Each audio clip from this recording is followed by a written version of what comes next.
आपल्यासोबत मंत्री उदय सामंत जी आहेत। उदय सामंत जी, काय सांगाल? दोन्ही उमेदवार आपले विजयी झाले, मात्र शिवसेना उबाटातले मिलिंद नार्वेकर हे मतांनी विजयी झालेले आहेत। त्यांना जी अतिरिक्त मतं पडलेली आहेत ही नेमकी कुणाची आहेत हा प्रश्न आहे। दोन उमेदवार तर शिवसेनेचे विजयी झालेलेच आहेत, परंतु महायुतीचे 9च्या 9 उमेदवार हे विजयी झालेले आहेत। मी पहिल्या दिवसापासून सांगत होतो की महाविकास आघाडीतल्या 3 पैकी एक उमेदवार पराभूत होणार आहे।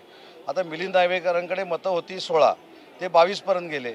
आता 2-4 दिवसामध्ये आम्ही शोधून काढू की अशी कुठची अदृश्य शक्ती त्यांच्या मागे होती, म्हणून मिलिंद नार्वेकर 22 पर्यंत गेले।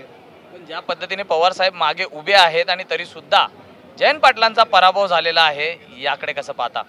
मला आता वाटते जयंत पाटलांना विचारलं पाहिजे आणि पवार साहेबांना विचारलं पाहिजे। आम्ही प्रामाणिकपणानं सगळ्यांना एक संघ ठेवण्यामध्ये यशस्वी झालो आणि सगळ्यात महत्त्वाचं एकनाथ शिंदे साहेबांनी, देवेंद्रजींनी आणि अजितदादांनी एक संघपणानं केलेला जो विकास आहे त्याच्यावर अन्य आमदारांनी विश्वास ठेवून आम्हाला मतदान केलं। काकांचा करिश्मा चालला नाही, परंतु दादांची दादागिरी चालली असं देखील या ठिकाणी निवडणुकीत पाहायला मिळत आहे।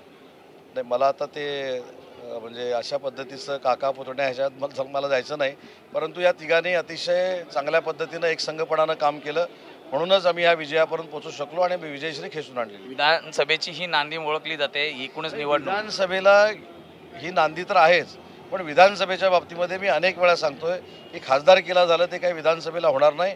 विधानसभेला 200 पेक्षा जास्त जागा जिंकून महायुती परत सत्तेवर येईल। धन्यवाद सर, आमच्याशी बातचीत केल्याबद्दल। सचिन शिंदेसह मी सूरज सावंत, एबीपी माझा, मुंबई।